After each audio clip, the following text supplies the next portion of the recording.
All right, Jordan Jonas, thanks so much for joining me today. Thanks, man. Honored to be here. Great to talk to you. I love the background. You're in Montana. I can see all the trees. Oh yeah, it's beautiful out here. Kind of not too cold yet. Yeah. So for those who don't know, Jordan Jonas is a survival expert, wilderness instructor, and you're a skilled hunter.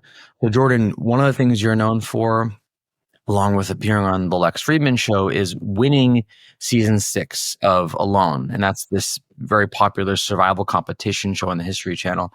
And I remember your win was particularly notable because you survived 77 days in the harsh wilderness of the Arctic, which is wild. How'd you do that? What was that like? Like what prepared you for that? Like, how did you? What led up to that? Yeah, obviously that's a pretty all-encompassing question, but I will say, it turned out, to be fairly, like without sounding too arrogant or something, but it turned out to be fairly easy. And while I was out there, I thought to myself, the same thing. I was like, why is this thing that's so often, so difficult for people? How come it's come to me somewhat easily in this situation, at least? And so I gave that a lot of thought, including while I was out there. I think, but of course, the answer is pretty multifaceted and everything from a life that I said yes to a whole bunch of different, adventures and paths that led me out of my comfort zone, consistently over the course of decades to, to kind of just the more emotional and spiritual aspects of having solid relationships and a life that prior to the show had me already confront some of the skeletons or whatever that might be in your closet that would otherwise maybe come up for a lot of people on the show while they're out there and cause particular, level of stress that makes it even harder to exist out there. What do you mean? So when you're out there, it's not just the cold that you're fighting; it's like emotions that come up. Like what do you mean? I'd say it's like it felt it's a pretty even split. Half of it is just the physical difficulty and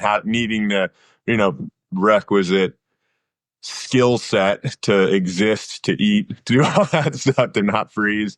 But the other half is exactly, yeah, you might have all the skills, you might have the food, and interesting case studies being that show in particular. There's sometimes people that are doing quite well, but quit for more emotional or mental reasons, spiritual reasons on some level. so you kind of need the whole package in order to thrive in that kind of a situation over the long term. Yeah. What do you mean quit for spiritual, emotional reasons? Like, what does that mean? Well, I guess, when I first, how do when you go out there and you're alone for a long period of time, you will have all kinds of stuff will come up in your mind, all kinds of, you'll wonder why you're doing what you're doing. You'll start thinking about any unresolved issues in your life outside of your isolation, back home, what's going on. You'll start, and I guarantee you in a situation where you're alone for a long period of time, I mean, that's the worst place to go to escape those problems, oddly enough, because you have no way to, you have no mental distraction. So if you have some issue in your personal life that's unresolved and you're alone and you're out in the woods in this survival situation, you can't there's no way to resolve it. So it will just roll over and over and over and over in your head. And if it's something particularly bad, I can imagine it would just really tear you up. But even small things like unresolved maybe you've had conversations you should have with loved ones that you haven't had. Even little things like that'll pop up, and you just can't resolve it out there. So you kind of just have to sit in that, which is quite difficult if you haven't been in that position prior, and all of a sudden, you know, 30 of those things pop up in your head and you're just always swimming through it with no way to resolve it. And then of course you get, I guess on the emotional front, that's maybe a slight, expounding on that, but then you're also just alone with yourself, and you're alone with, the worldview that you have out there, and you kind of have to see how it, I guess how it shakes out there spiritually. Like the nature's quite indifferent and can be quite brutal and harsh, and like evolutionarily that's pretty much the case. But I think it's interesting as humans that we have this ability to choose almost choose purpose and choose a higher ideals. And while you're out there, you just run through all that stuff in your mind. And but it's what was it in your past that allowed you to do this, like that enabled you through it physically? Like before we think about even the let's start physically. I guess physically, I when I was young, and if you heard Lex Friedman, I'd rode freight trains for a while, which was when I was I must have been 18. I jumped on some freight trains with my brother and we rode across the country. And, that was kind of an eye-opening experience in that it was definitely out of my comfort zone, sleeping under the bridges and, in random ghettos here and there, not knowing where your next meal is coming from, getting cold, wet, all those things. Wait, so you guys would see, like, how did that work? So there's a freight train going across the country. You just jump on it. You bring food. How does that work? Yeah, we had some cans of food, or sometimes we just get some, beans and rice and put them in a Ziploc bag and have like a bag of, bite the bottom off, squeeze the food out. But basically you throw your basic necessities in your pack: some food, some water, sleeping bag. And you grab onto the back, or you grab onto a train, and fortunately my brother had done it a lot, so he knew which cars were most rideable and which. Did you wait for it to stop and then you jump in where it's empty? How does it work? You can, but a lot of times we'd actually catch them moving too, because if you wait for it to stop, the train would be in the train yard, which is usually surveilled to some degree. Whereas if you can get on it while it's moving, you can get on it once. How fast are they moving though? What's that? How fast are they? I mean, how do you jump on a train if it's moving 60 miles an hour? Oh yeah, you only jump on if it's like running speed, basically. So you kind of get that sweet spot. And getting off is the same way. And I definitely, the first time I jumped off a train, I ate it pretty good because it looks like it's not moving that fast. But when you jump and your 2 feet hit the ground, you're supposed to face plant roll. So it's all a learning process. And I was just I'd grown up on the farm in Idaho, and it was quite a whole new experience for me. So it had me outside of definitely my comfort zones, and interacting with new types of people and finding myself in crazy situations. So that was like as a young teenager, that was kind of, in my hindsight now, I kind of viewed it as a little bit of a rite of passage that I had at the time, and then from there, it kind of one door after another opened, and I ended up heading over to Siberia and in Russia, and lived for what ended up being about 5 or so years with various groups of people over there. So whether it be in Russia. What were you doing there? Oh yeah. Initially I was helping build an orphanage. So I went over there to help an American guy that was did all kinds of projects over there. And but I went to help him out. And so we got that built, and I wanted to live with Russians. I had a year visa, so he sent me to this neighboring village, and I ended up just living with a Russian family. And we'd milk the cow every day by hand and cut hay with a scythe, and this very village life.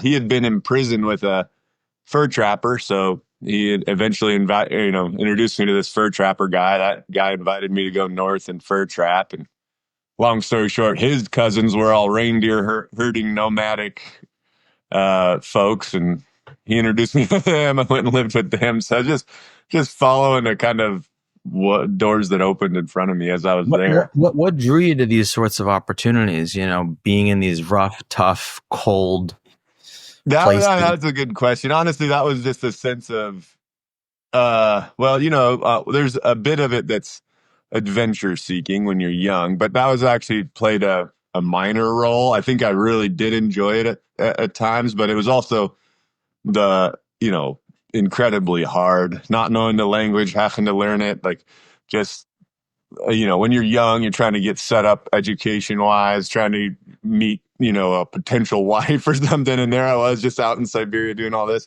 I don't think if I wouldn't have had like a deeper purpose that I would have done it. But I did feel when I first went to build that orphanage, like as someone that was, claimed to be following a Christian path, I felt like it was it was the thing to do. It was an obvious expression of love in the world. So tried to do that, and that was basically the only thing I tried. The only clear call I had was that you're going to be in some random spot, and your job is to try to express love in the world in whatever way you can. And so initially that was the orphanage building, and then it was just building relationships and stuff. But it was. I think Why not do that in Idaho? I mean, why Yeah, that's go a to good this question. I mean, desolate I Arctic? definitely could have, but once I got there, I had kind of a moment when I was in New York where I felt I was with my sister in New York, and long story short, I felt like a particularly clear call that, at this time in my life, the right thing to do was to go to Russia, use the skills and the time I had to build that orphanage. Once I got there, I had no like direction beyond that. But but then you start building relationships and you start meeting people, and I would, and it just felt like that was the place to be as long as doors kept opening and as long as uh, I felt it was worthwhile for me to be there. And so I don't know, with my fur trapping buddy and we ended up trying to go out to his trapping lands and invite some of the native drunk guys in the village that had kind of given up their way of life out to that land and help get them back into trapping, help try to set up somewhat of a life that they could be more proud of and give them kind of a boost back into their old ways that were kind of getting forgotten. And so that was anyway.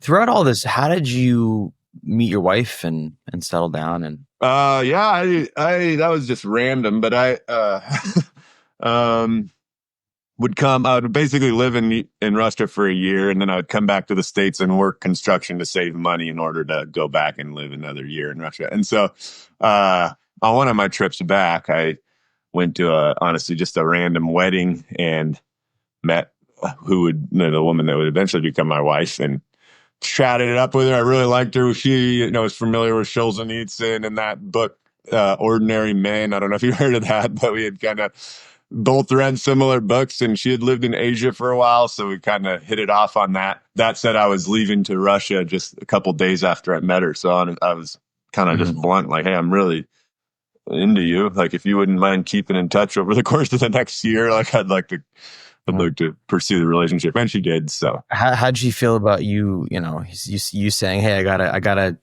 head out to Siberia now. See you later." I mean, I guess it came with the territory. I wasn't ready to not go. Um, and so I think she thought it was, it obviously was interesting and it was a good story, somebody doing something out of the norm. And so I think it intrigued her. Eventually once we got married, she ended up coming over and spending a winter with the natives up there and a summer also. So, she came over with me. So that was the, good start Yeah. for our relationship. Wow. So back to your 77 days in the Arctic. You said it was kind of easy. I mean, what did day to day look like? Like, it was cold. There's not a lot of food, but you did it. You made it, and for you, it felt easy. So what specifically did you do day by day? It's like, I can't say that it was just easy, but it was, it just was, yeah. I mean, basically I had one singular focus. I knew that mentally, given my prior experience, I was going to be fine. I'd gone to Russia for years at a time, and I would come back and know my relationships are intact. So I kind of knew on that front I would be okay. I'd spend a lot of time alone. Um, I was just concerned that I would lose too much weight and not be able to maintain weight. So though I say it was easy, it was difficult as far as it was stressful, being concerned that I wouldn't gather enough food. So every day, my main focus was, I've got to find food somehow. So as soon as they dropped me off, I grabbed my bow, walked around, tried to rummage up some berries, grouse, rabbits, whatever it was. And sure enough, on day one, I found saw a rabbit and was able to shoot it. So that was nice. And then that kind of led me into setting traps for rabbits because I had seen quite a bit of sign, and I ended up, putting out a couple hundred snares. And every day I would wake up, run my snare line, go spend a couple hours trying to fish, collect berries, call moose, work on my shelter a little bit. How'd you learn all this stuff? This is from Russia. You learned this? Yeah, it's part of it was growing up outdoors, like kind of in Idaho. Part of it was, I'd kind of gotten into hunting in the States, but I guess I really first got into hunting living with the natives because they're just always outside, always looking for opportunities. But then once I came back to the States, I kind of got into archery and enjoyed bow hunting. And then, yeah, and of course, when you're living with the natives, it's a good way to separate the wheat from the chaff of what's necessary to survive in that kind of a environment. And so I'd been exposed to a lot of that stuff. That said, I'd say about half of what I did was just skills that I had, and probably half was making up stuff on the fly and trying something and failing and iterating. And so, a shelter, for example, those aren't types of shelters you build very often when you're living in the woods. You kind of either build an overnight shelter or you build some kind of longer term cabin. That alone shows a odd, in between. So I just made that up. So what was the hardest aspect of being in the Arctic? The hardest aspect was probably all that came from not knowing how long it would go and when it would end, because it made it it just made it different, because that show could in theory go on for a year if somebody else is doing all right. And so how does it work? You just have to outlast the next guy. Yeah, right? you have to. Once everybody Last man quits, standing. whoever's still there wins. Yeah. So you have to, all other 9 people have to quit, and then they come out. You never do quit. Whoever wins never quits. They just come and get them. But in my mind, I'd actually had a lot of success while I was out there, from getting rabbits and fish to I got the moose. So once I got a moose, my stress of feeding myself was kind of gone, which was incredible. And on a side note, just an amazing experience of a feeling that you almost never replicate in modern life. The needing something so badly, working over the course of weeks so hard to make it happen, and then have it happen is definitely a peak experience that I think would be almost impossible to replicate. How long did that feed you for? Like you get this for the whole time I was out there. It ended up feeding me the rest of the time. That said, it didn't make, when I got it, I was happy I wasn't going to be starving in the near future, but I was convinced somebody else was going to figure it out too, and either get a bear or a moose or fish, and that we were going to be out there 6 months, 8 months, who knows how long. And all that, that thought makes you not know how to ration your food. It makes you not know, if it's worth it. And they're like, if I'm out here 6 months and I somehow still lose to someone, that's not worth the time lost with my family. So you have all those types of thoughts creep in. So for me, that was the hardest part of the show.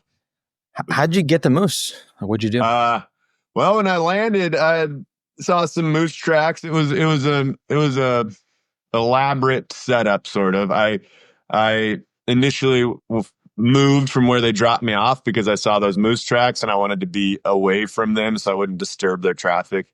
I ended up setting up some tin cans on some string so that if moose did walk by, they'd kind of clank these cans. And then I incorporated a native Evenki trick that I'd learned with the natives in Siberia of kind of building a big fence to funnel animal movement. So I ended up constructing a fence and like funneling all these various trails into one trail. Had some string and can warning system there.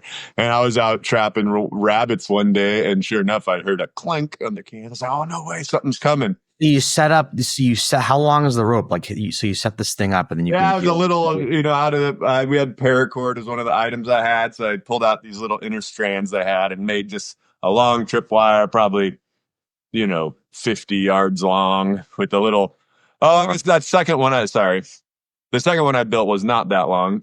But anyway, it's like a 10-yard string with some cans on it across this trail that I knew they'd be on because I had built this funnel fence. And so, you gotta set it on some rocks, the cans on a rock, and then so that when they walked over it, it would clank on some other rocks. And then I made it pretty weak so that it would also break and it wouldn't be dragging cans to scare itself. So it's like all these little things you're thinking of, and then in conjunction with a large, probably went couple 100-yard fence that funneled all the animal trails into one. And so when I heard the can clank, I knew there was really only one place that moose or bear or whatever it was would end up, and that was at the mouth of my little fence. And so I ran over to that. And then how'd you kill it? So one of the items you get on that show is a bow and arrow, just like a traditional stick bow. And so, shot it with the bow as it was moving through the little mouth of that fence. And it took off. It was a pretty intense experience because you get something, you hit it, but the animal doesn't just drop over immediately. It ran off into the woods, and I had to give it some time and track it and do all that. And that whole time you're as nervous and as excited as you can be at once. So when it finally did come up to it and it was dead, it was, incredible experience, like gratitude and everything. And this whole time, do you have guys following you around with cameras? No, you're actually alone. Like they kind of advertise it. You just got a GoPro that when you're out running around, you put on, and you have this big camera that you haul with you. If you're, able to set up shots, you set up shots. So you're always trying to just film yourself. And they give you like lessons before the show starts on how to film yourself. And so then how do they come and grab you, once you're done? So every couple weeks or so, they'll come and do a medical check and make sure you're not too skinny and give you new batteries, take your SD cards. And so that's kind of the only interaction you'd get with anybody while you're out there. And so they've got some kind of track. They've got some kind of blue chip on you or something. Yeah, right. You have a little device that has a button on it that if you want to give up, you push that button. Okay, just don't lose that button. And also get messages. So they'll send you a message like, hey, today we're coming to do a medical check. Be at your shelter. So yeah, you have a little device. Yep. And they can track you apparently on a map. Yeah. So you have that device. You want to get up, you press it. So you caught that moose, and that kept you going. Yeah. For us, the hardest part was not knowing how long it was going to be. Once they came and got you at 77 days, what were you feeling then when they came and grabbed you? I was shocked. Somehow I just convinced myself the show was going to go at least twice that long. And I hadn't even, I get probably just part of like a psychological trick I was playing on myself, but I just told myself this show is not going to end before, day 130, 140. And I'm not even going to think that it might, and so, so I hadn't honestly even entertained the thought. And so when they came, I was as surprised and shocked as you could be, but like overjoyed. I couldn't believe it. Like, no way, I won. I was, I had taking longer. Yeah. Yeah, I hadn't expected it. And I went out there knowing I was going to try the best, and I had the skills and everything to do it. But I didn't, in a way, expect to win. So it was pretty awesome when it happened. What happens when you win? Like, what do you get? Anything? You get $500,000. You have to keep the moose. Yeah, well, no, unfortunately, I could have, but I think the meat they donate to the local folks up there, and then Yeah, took the antlers, but somehow I packaged them incorrectly, so the airline didn't fly them out. So that sucks. so What's the prize? What do you get? $500,000. Okay, That that's was a pretty nice good. boost. Yeah, That's pretty good yeah. I did my civic duty on taxes that year, so for that was nice. 77 days. That's not bad for seventy No, seven it's days. good wages. Good wages. Yeah. Make that trade anytime. So at the beginning of the conversation, we are talking about, you're saying a lot of people quit these things because of the mental, spiritual, emotional part. Right. The way you describe that is like, if you got some problem in your life, now all of a sudden you're in the woods. You don't have the external world and people and TV and the news to distract you. So Right. So how do you, or how should one survive mentally and spiritually in isolation? Like the isolation. Like if I think it's a good idea for everyone to create at least, you need to create that kind of mental space in our modern life in some way. Because you can go for years and never pause enough and be undistracted enough to even recognize what might pop up in your head. That's one of the most surprising things about it, is when you're out there.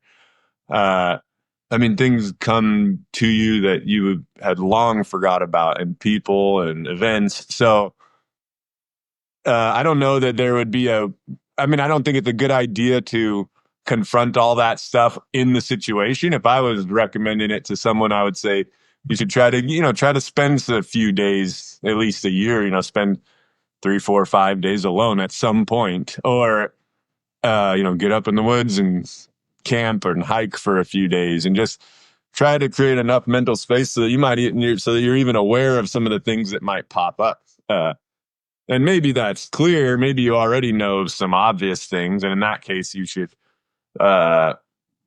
should follow through on what you know is right in those situations. Have the conversations.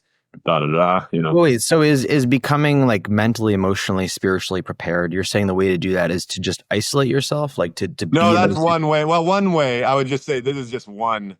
Probably have a myriad of things. I could list several, but one way to prepare yourself is to make sure that when you are going to be in an isolated or difficult situation, you're not overwhelmed by mental struggles that you weren't aware were going to be an issue until you got yourself in that position. So the only way to know what those things are is to create enough undistracted space in your life. And maybe, people that meditate, maybe they can do it that way, or however you do it, you need to be undistracted enough to know what situations you need to make sure are, ironed out and settled in your life. So that's just one aspect of preparing to be a resilient person in a difficult situation. I think another would be having perspective. Having perspective. I know for me out there, I come from and my grandparents and dad were Assyrians, which is a minority group in the Middle East, and they had all gone through the Armenian genocide, and we had, and I knew that whole story, and so I also have been really interested in history and have read a lot of history. My wife is Syrian, and her dad's side went through the Armenian genocide. Oh, wow. No kidding. Yeah. Oh, crazy. Do you know the stories by chance? Out of curiosity? My wife's mom and her side are from Aleppo. And then dad's side is also Syrian, but originally from Turkey. And so my wife's dad's side members of his family went through were victims of the Armenian genocide. Yeah. Oh, yeah.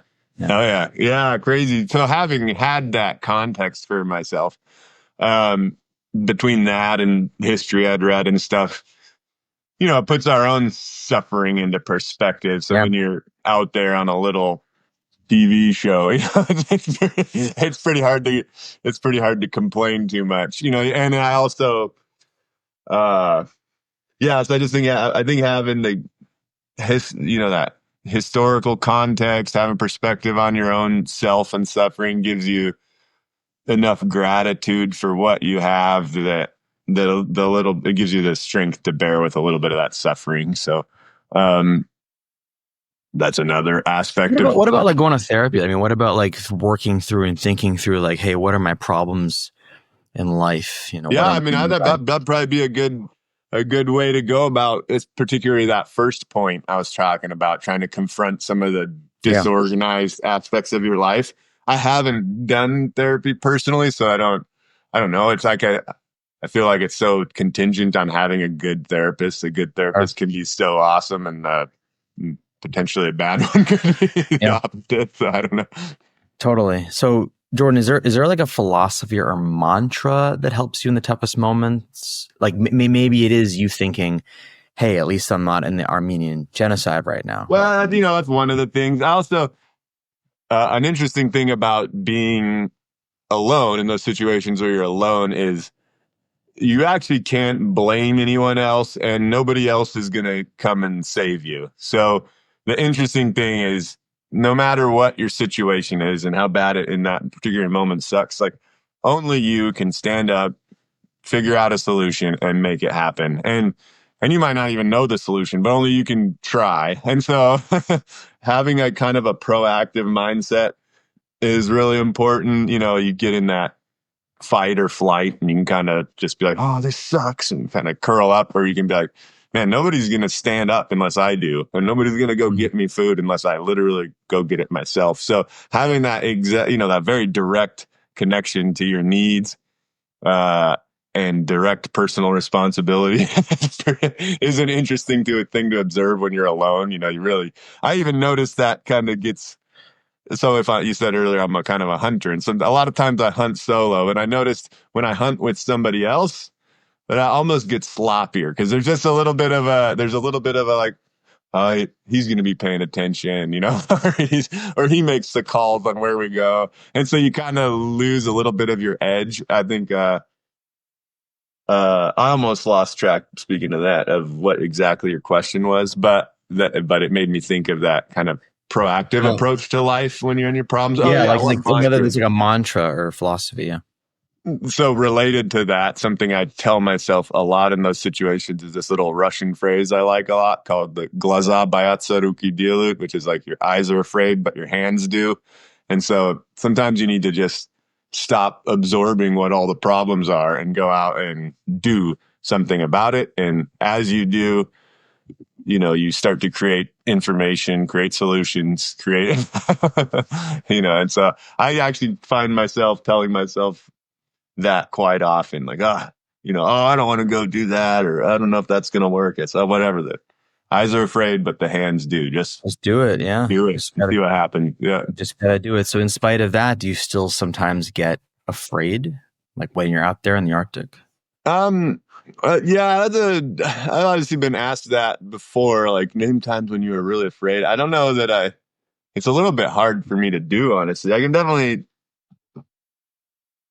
you know, I guess an emotion that comes up in my experience super often, that fear, but, I think part of that maybe is just having been so many times in situations that were out of my comfort zone, and recognize and not being so uncomfortable, kind of on the edge of my aptitude or kind of in the unknown. Like I'm pretty used to being in the unknown. And so when you get yourself stuck in a sucky situation, it's raining, you didn't bring enough clothes, and you're miserable in one way or another, rather than being afraid, it's really goes to what solutions can I have? Or even, if you think of, and I don't really get it. Yeah. So I don't know. It's kind of tough on the fear one. Yeah. I mean, has there been anything that's changed the way you perceive fear? Yeah. No, nothing that comes to mind other than experience over time. Yeah. And I know I've been, you get nervous at certain times. I remember when I was fur trapping up in Russia and I was alone for weeks. I remember just sitting in one of the cabins like, oh man, what if a bear comes in? What am I going to actually do in this situation? And you get a little tinge of fear, but I don't know that that's sustained, or, everybody gets but that's kind of superficial, I'd say, compared. And you said that you recommend, I think, solitude as a means for kind of strengthening yourself spiritually, emotionally. Yeah. What is it about solitude? Is it that it kind of forces the person to look inward, or? Yeah, it definitely does that. I think that is one of those things. It allows for enough quiet. And I'm an extroverted person. I like Hmm. people and I like being around, like things happening. But If you're an extrovert, how do you stand all that time in solitude? um, I think what we were saying earlier, a little bit perspective. Like I've been alone enough or isolated enough for people who have gone to a new country and didn't know the language and had to live and learn the language over a period of time, you feel very isolated. And that was my experience in Russia. I never feel or felt nearly as alone on a lone or hunting or anything like that as I did when I was learning that Russian language, living in those villages. I Huh. just felt really isolated. So, Why? Why did you? well, because not only can you not communicate with people in the way you want to, but you're, I think, often misunderstood. So it adds an extra layer to that's what's kind of isolation. On one hand, when you're by yourself in the woods, you miss people, but that's going to end at some point, unless you're the last person alive in an apocalypse. But at some point you're gonna be back with other people. When I was in Russia, it's like the only time I'm really going to be understood by these people is like when I learn this language, and that's going to be who knows when. And in the meantime, I'm going to be misunderstood, and they're going to think of me as kind of being dumb because I'm not getting this or that. And So are so, you saying you felt more alone being misunderstood, surrounded by people, but being misunderstood than you did in utter isolation in the Arctic? yeah, I am actually. Yeah, that was just something I observed in myself. So it's interesting, I guess. Wow. And do you ever find yourself like craving solitude, like wanting to be alone now? Yeah. I do. Like, I don't have any need for it to be like long term and extended, but I really enjoy going up in the woods and going on a hunt for a week or 5 or 6 days just by myself and uh maybe going clearing a trail, taking a saw and clearing a trail. Just kind of being. Yeah, I do kind of crave that quiet. Yeah. For whatever reason, I've come to value it. Wow. And when you do those experiences or those adventures, like, is there anything you've noticed in nature that you hadn't noticed before that you think most people miss? Any kind of lessons that you've learned from all this time in nature? I guess one of the things I guess I've noticed, one thing that pops to mind is it's interesting that if you notice, like, for example, plants. I'm not. It's interesting that as the more you learn about specific plants and this berry and that mushroom and the richer your life becomes. So the more you notice these little details, the more you can like enjoy and experience overall. So I remember my wife read some random book on moss and then started explaining to me like the different types of moss and this and that. And then all of a sudden I found in the woods, like I would notice it. So just that noticing that comes when you are in the woods, like, again, we're less distracted up there. There's not much going on. And uh, a lot of times when I say I'm on a hunt or something, I'm not finding any animals and I've gone, dozens of miles and weather's bad. All of a sudden I can step back and notice the little things and being able to like tap into that and seeing the beauty in that and understanding that I'm not trying to get anywhere. I'm here now, like Mm-hmm. being present. Yeah.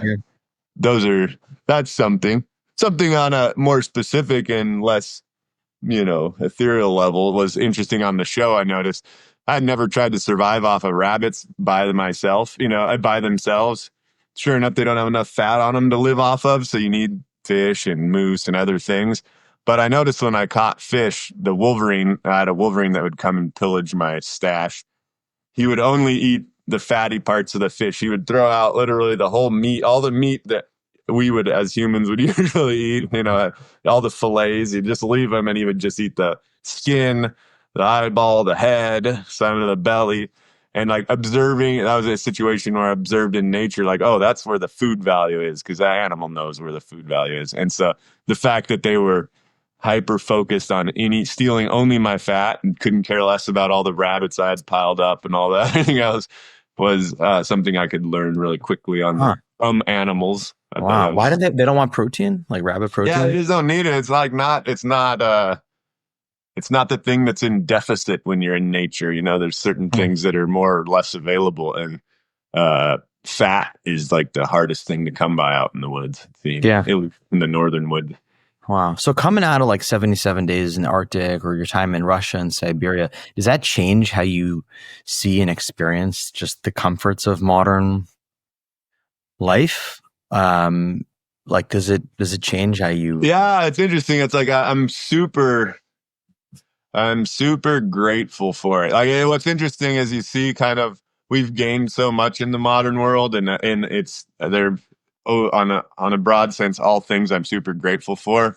But you also kind of see what we've lost, and there are also things that are pretty valuable. So um one like how thankful are we for modern medicine and food security and all these things that for all of human existence were struggles that now in our little niche, our little blip in time, we've got it, no stress about it. It's incredible.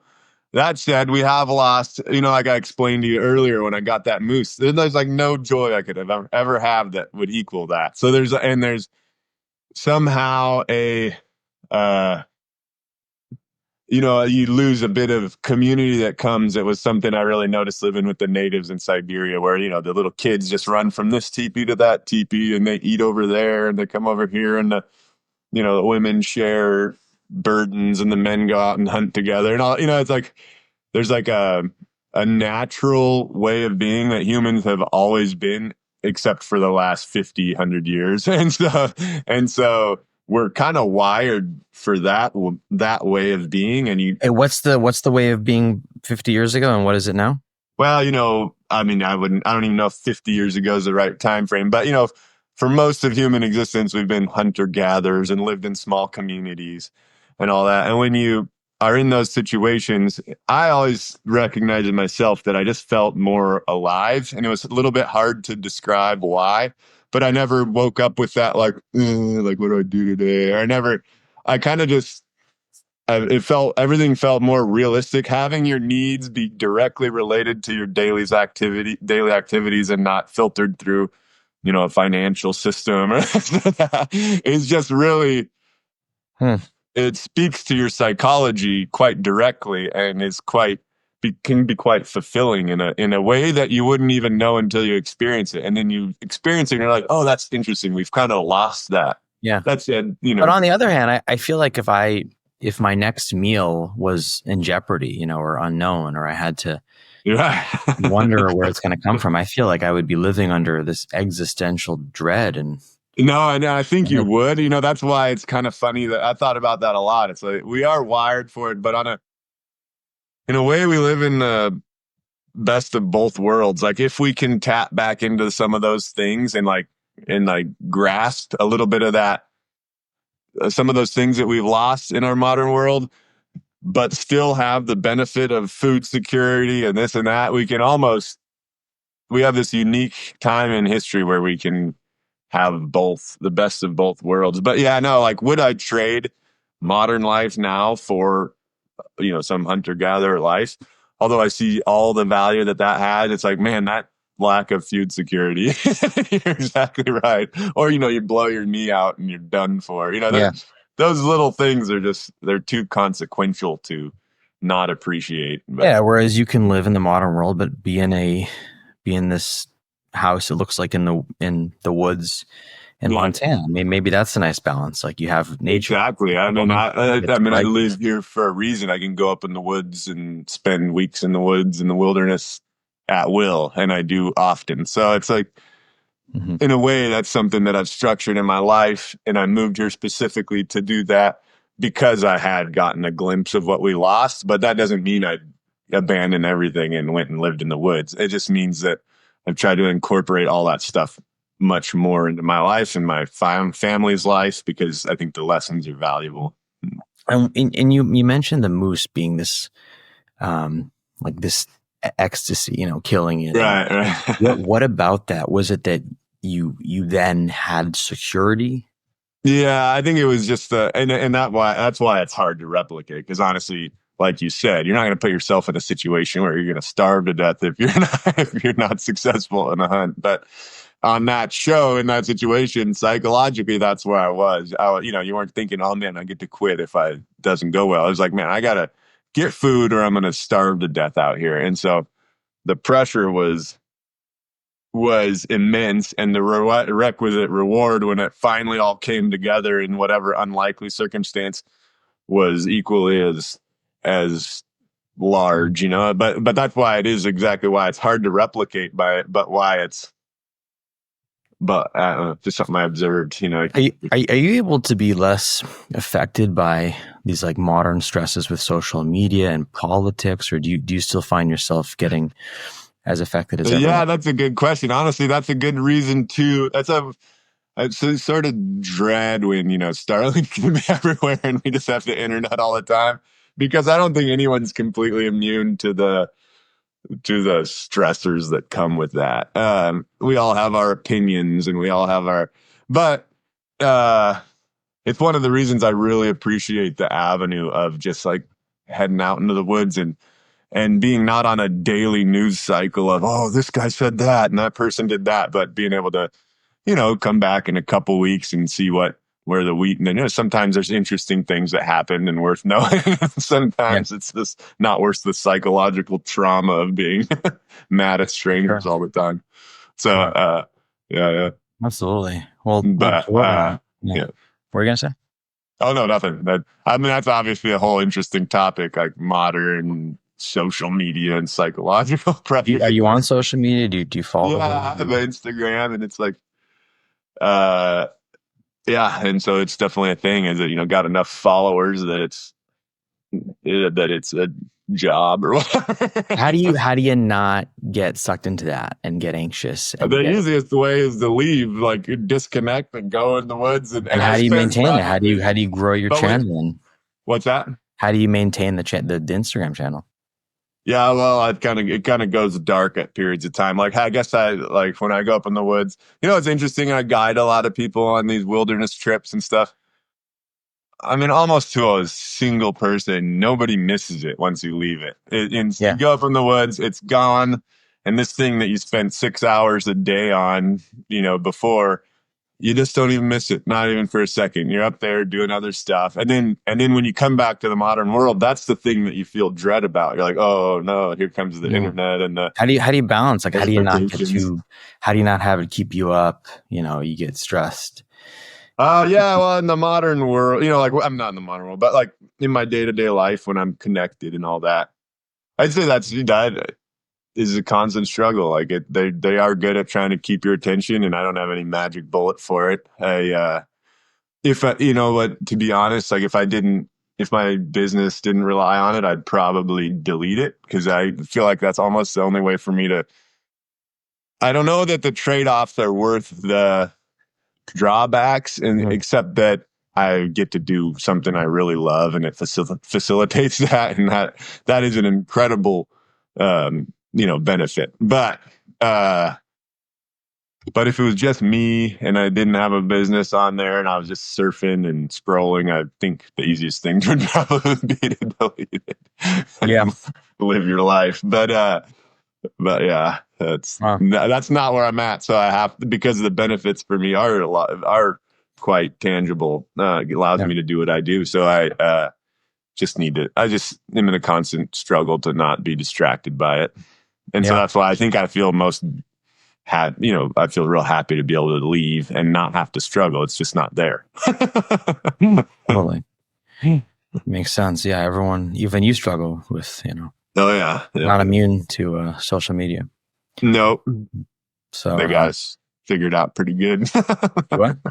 They got our psychology figured out pretty good. Yeah. They did. So thank you for this. Thanks for this conversation. This was really incredible talking to you. And yeah, good chatting, Jake. I appreciate the invite and all that.